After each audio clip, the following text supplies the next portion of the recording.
Okay. As time goes by, what was the very last episode to be filmed, it had to do with a time capsule, burying a time capsule somewhere at the MASH set, at the compound on the base there, for who knows how many years from now to find. But of course, the overreaching significance of it was that this, after 11 years and 251 episodes, was to be the big goodbye. And it was just amazing how much America got caught up in all of this, because over the years, if you're involved in a show that gets to be, fortunately, as successful as this, you're not interested in the publicity. You got lots of publicity. When we got to this point, it already seemed like too much hype for us. So we're trying to play it all down. But what happened was that on the last day of shooting, there were camera people and media and journalists and equipment and from all over the world, news medias. There must have been 300 people gathered on this set to take a photograph of the final moment of MASH. And so much so that we had to rearrange the shooting schedule and put certain things on the last day so that we could remove sets and flats so that there'd be more room for people to stand and see. It was something out of a Fellini film. It was really surreal. And it was very emotional. People, actors, all of us were holding our emotions together as best we could. Loretta, on a couple of occasions, just couldn't, and all of us really were getting very teary-eyed about it, and we would have to stop on occasion in the middle of a take and say, wait a minute, I just got to take a few moments and compose myself here, before we can do it. So it was a very unique few hours. How did you feel when the final cut was called? Yeah, Well, I was directing, and that cut, and that's a wrap. That's a wrap. Being 11 years, that's a wrap. And people were hugging one another, and the cameras were going, and bulbs were popping, and it was just a chaos there. I mean, it was pandemonium. It was amazing what was going on. Because you can't help but have very mixed feelings about doing something like that when you're still doing well and it's successful. But I loved when Seinfeld ended, and he was quoted as saying, because a lot of people had said the same things to us, why don't you stay longer, and are you sure you want to leave now? And he said, it's like a comedian who is it's like doing stand-up, You got to know when to get off, and you can go off, and then you can come back for just a couple moments more and give them a little something more, but then you got to really get off. And you got to know how to time that exit so that you're at that peak before that peak begins to descend. And that's how we felt, the image also of the athlete who stays too long in the field of competition, and the boxer particularly, and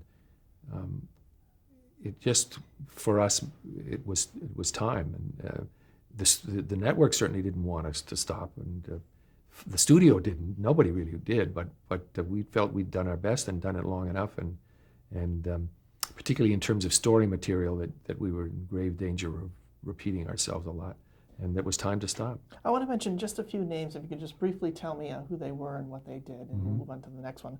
The first one is Walter Dischel. Walter Dischel. Oh. Yeah, Walter Dischel was a doctor, an ear, nose, and throat doctor, who became our technical advisor. It's interesting. I can say this. It's not a kind story, but the poor man is gone now, so it doesn't really matter. The technical advisor for the film was a man named David Sachs, who was a brilliant surgeon, really top Beverly Hills renowned surgeon. And naturally, when it came time to do this show, we approached him and asked him, would he come in and did he want to? We'd love to have him continue. So he came and we talked for a bit, and essentially what he said was, I'll do this, but what I want you to know is that I really want to direct. So we tried to explain as best we could that we couldn't possibly guarantee him that. And of course, we're thinking in our minds, because he wanted to direct, but also he was getting at was the idea that somehow he was going to abdicate his whole profession as a surgeon and wanted to give a vent to his creative impulses and go along a whole other path in his life. Did Deschelles stay for the whole run? So Deschelles was our second choice, as he well knows. He won't be insulted to hear this. And he stayed the entire run of the show, yeah. And he was enormously helpful, including writing a show with Alan and helping us with little bits and pieces of a lot of other shows. Connie Izay? And Connie Izay was a nurse, a professional nurse who was also a technical advisor, but she was the on-set advisor. In other words, Walter Deschelles still had a practice, and he would read all the scripts and make notes, and he would make appearances as often as he possibly could, but it could be infrequent at times, whereas Connie Izay was there every day. She was not working as a nurse at this point. She was working as a technical advisor, 5 days a week for the entire run of several years. Jim Fritzl and Everett Greenbaum. They were a wonderful writing team who had written many, many shows for us, wonderful shows, great scripts. They had a very unique sense of humor. They wrote the Henry Blake Goodbye show and a number of other really successful episodes, and they had been top comedy writers for many years, writing for Andy Griffith and Danny Thomas, and going way back to having created a show called Mr. Peepers in the earlier days of television with Tony Randall. Linda Bloodworth and Mary Kay Place. Yes, Linda Bloodworth and Mary Kay Place were a real fledgling writing team. Very, very early on, had written maybe 2 or 3 other shows, but we'd heard about them somehow. Someone had said something good, and I think maybe they had written something for Mary Tyler Moore or for something within that company. We read something of theirs that we liked, and then they came in, and they were funny, and they were very bright and very imaginative, and Did you we bring said them in yes. specifically because you wanted women writers? We wanted good writers. If they happened to be women, great. That was an extra, that was a bonus for us. But I would say first and foremost, they came in because they were good. Hy Averback? Hy Averback directed many episodes, did wonderful work as a director. Hy Averback and Larry Gelbart went way back together in that they both worked for Bob Hope. Gelbart wrote for Bob Hope for many years, and Hy Averback was his announcer. And then Hy became a director and directed a couple of very big features. He directed I Love You, Alice B. Toklas was one. I forget the others, but he had a career for a while as a feature director, and then ultimately, because of these old friendships, Gene knew him well also, came and directed maybe 20, 30 shows. Was a wonderful help to us. Really terrific director. William Jurgensen? William Jurgensen was the original cameraman, the director of photography who did the first 4 or 5 years, I think, and also directed a couple of episodes. Very good cameraman. And he was the one you were referring to when you were approached to direct? Yes, Gene and Larry in the 3rd season said, we have one more opening this year to direct. You want to take a shot at this? And I was intimidated by that prospect, And they said, if you don't do it, we'll give it to the cameraman, to Bill Jurgensen. And so I said, we'll give it to him because he knows much more about the technical side than I do at that point. But then fortunately, they persevered. And in the fourth year, I directed once and then directed 3 more times that year and then directed about 4 or 5 shows every year thereafter. Charles Dubin. And Charles Dubin probably directed more episodes than any other director. Well into the 40s, close to 50 episodes. A wonderful director, a very sweet-natured man, had a terrific temperament for doing this kind of show because he never got flustered. He never allowed the pressure to make his actors uncomfortable, and just had a wonderful way of, marshaling a show. He did that episode, Point of View. Yes. What do you recall about the shooting of that episode?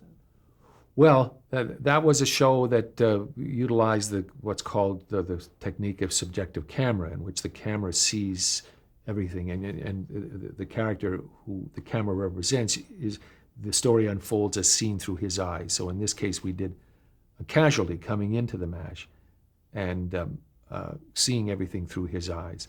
The tricky part of a show like that is, therefore, if you're going to do it that way and be faithful to the concept, which had been done in a movie called Lady in the Lake with Humphrey Bogart. It was just something that I'd always wanted to try and do here. We worked up a story. But the technique that's interesting is that if you're going to do it as seen through someone's eyes, then you can't do very much cutting because people's eyes don't cut, So you had to do sequences without a cut. You had to do just a long master and the camera moving in and out based on his relationship to everybody else. And Charlie was very, very skillful at that, and he was nominated for an Emmy, and I think he won the Directors Guild Award, and it was a very noteworthy show. How did that come about? Whose idea was it to do that show? Well, as I say, I'd been familiar with it from a movie that had come out many years earlier, and for several years I kept saying, we got to still keep trying to do this subjective camera thing. I mean, I'm saying it not that it's my idea because I stole it from a movie, So, but I just persisted as a producer is supposed to in terms of generating story ideas. That I don't want to forget this. I persisted in the same way about a show that was called Lifetime. In fact, it was the one that Walter Deschelles wrote with Alan Alda, in which the entire story took place in the 23 or 24 minutes and 30 seconds of the show in real time. And we had a clock superimposed in the corner of the frame from the dashboard of a helicopter where a casualty is brought in, and they're saying he only has minutes to live. So we did that whole show, and that had been done. Hitchcock did it with a story called Rope.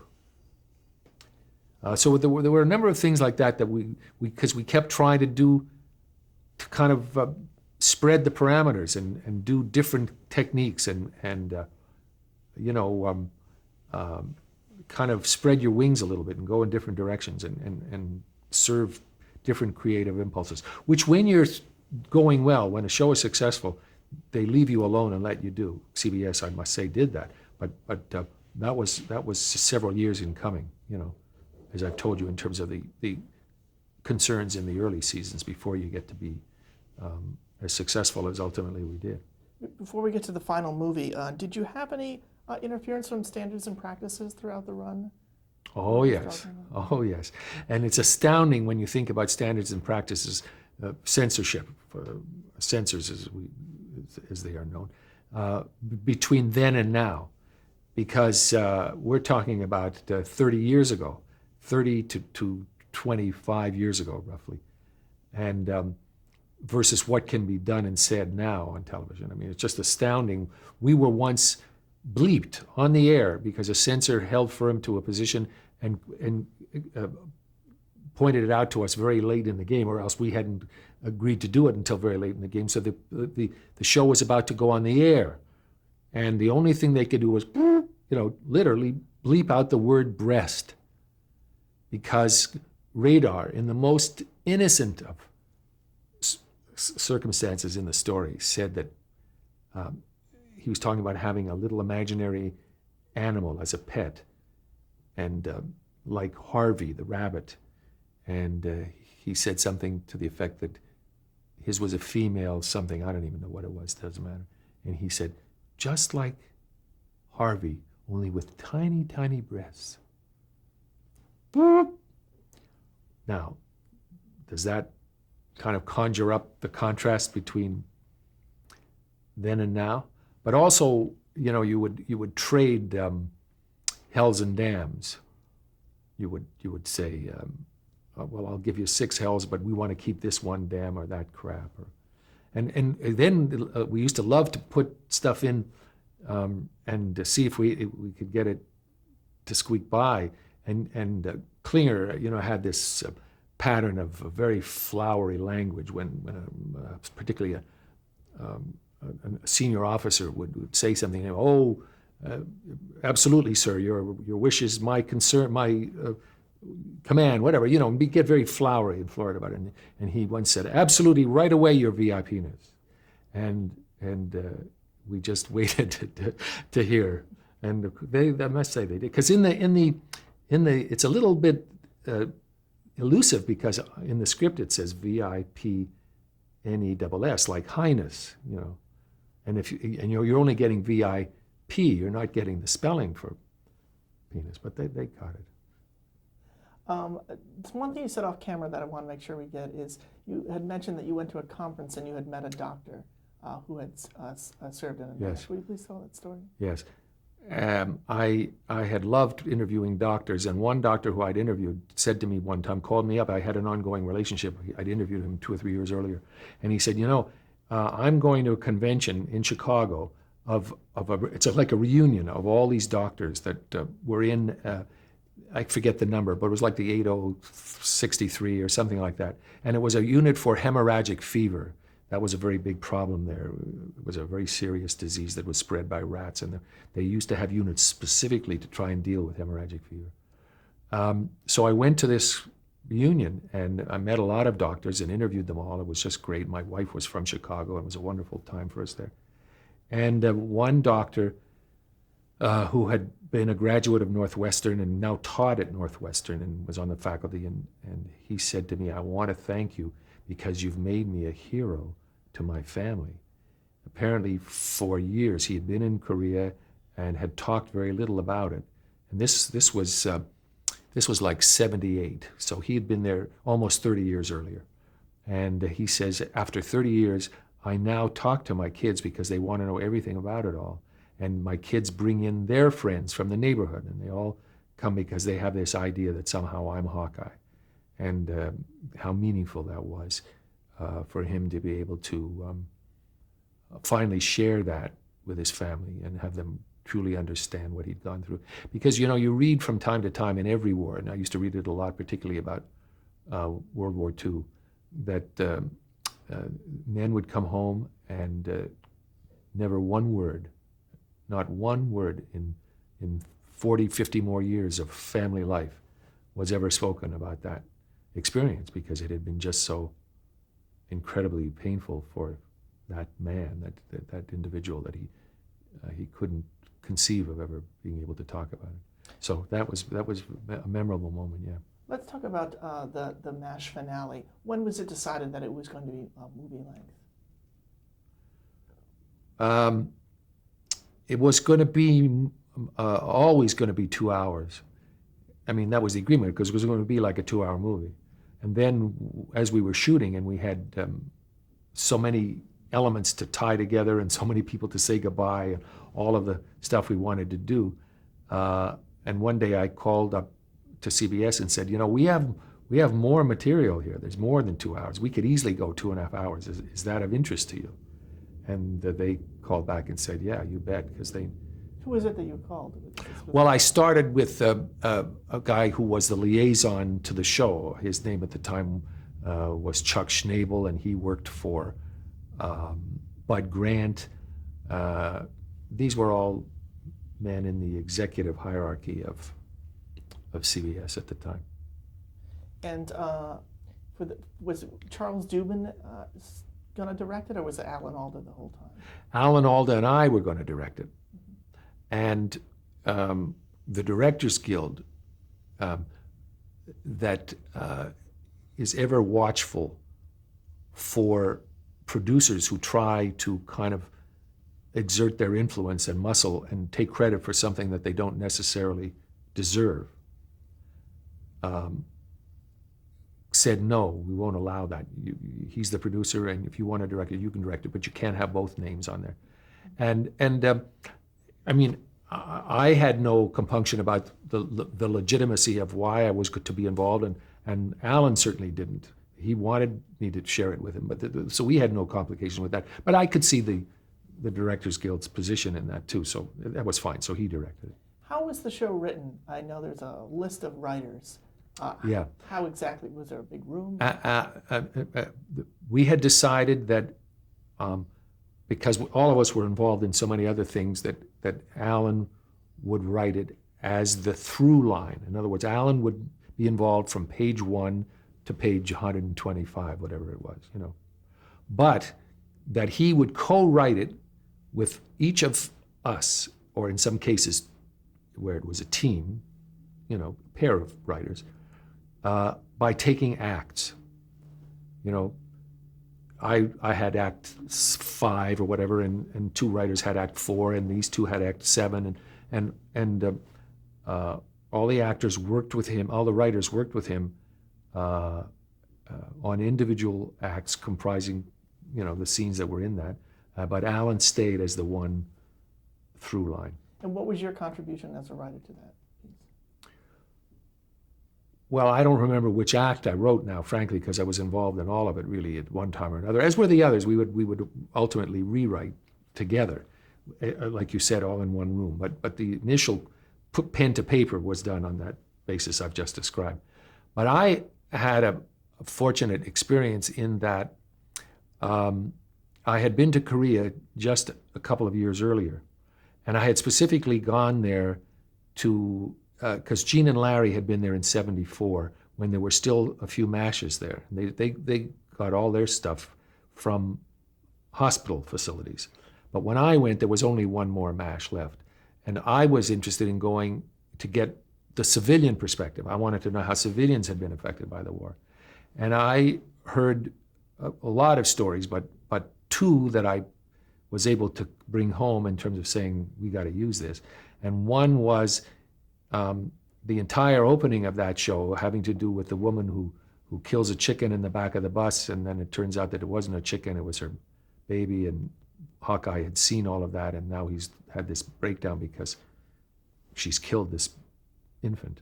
And that was from a story I had been told. When I got there, someone early on told that to me about a patrol that was dangerously close at night, a North Korean patrol to a group of people who were trying to escape from wherever they were.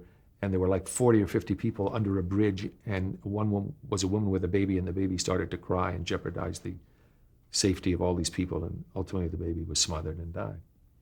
So I was there for about 2 weeks, and each time I would interview new people, new civilians, and one day, several times, these other people would say, well, what else have you heard? They would tell me a story, and they'd say, well, what else have you heard? What has impressed you while you've been here?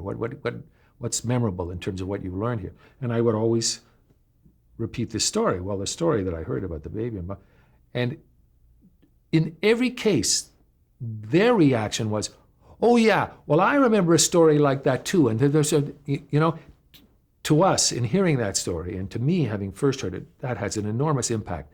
But because that was such a terrible time in that country, none of those people were particularly fazed by my recollection of having heard that. They'd all heard things like that or worse.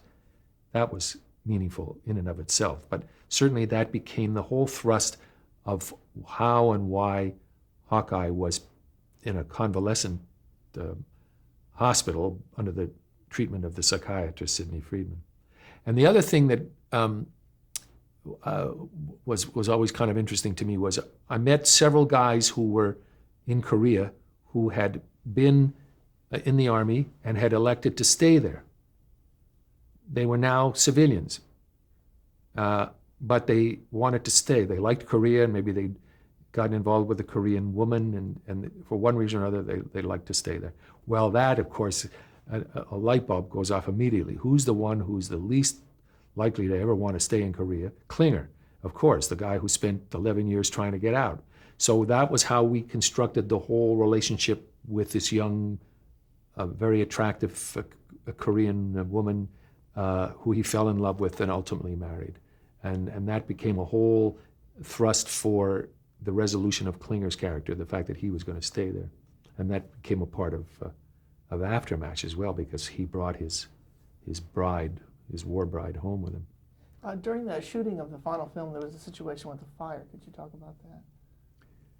Yeah, there was a fire that was totally accidental, that it was not while we were there, that we had nothing to do with, but that was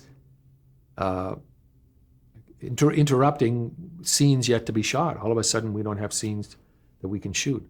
And so I remember Alan and I went out there one weekend and saw exactly what the damage was and began talking about how we could use this, so we concocted the whole thread whereby the MASH had to bug out. That was the expression used, when you had to leave where you were and move. That's why they called them MASH for mobile. You had to move to a whole other area, take all the tents down and go. So they had to move, and then later on they came back again. And when they came back, it had been burned. That was how we were able to deal with that. So it's just the fire at the ranch that happened? So the fire, yeah, it did quite a bit of damage.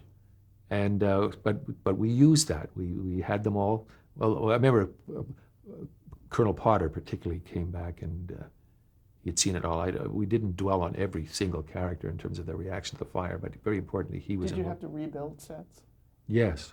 Yeah. Just exteriors. Just the exteriors of the set. Happened when you got up there? Well, yeah. I mean, I suppose it's not a shock to somebody who thinks about, first of all, either forest fires of just acres and acres as far as the eye can see of devastation, or else an apartment fire, a house fire in which everything is just in rubble. There wasn't that much structure there to burn. I mean, you had these tents, the rows of tents, and then you had the exterior only of the hospital, the OR, and the post-op, and it had that corrugated aluminum metallic roof on it. And those were just shells. They were just exterior. So there wasn't a lot that we had to do in terms of reconstruction, but it's still, if you're all set to go shoot there one morning and it's gone, then you've got a problem. How was the movie received commercially and critically? The movie, our 2.5 hour, was and still is the highest rated television show of all time, by far. There's nothing else that has ever come close to it, nor will it ever. And I don't say that to be smug. It's only because we're now into a whole different pattern with ratings, in that you have VCRs and you have cable and you have all these ancillary ways to view shows, so that now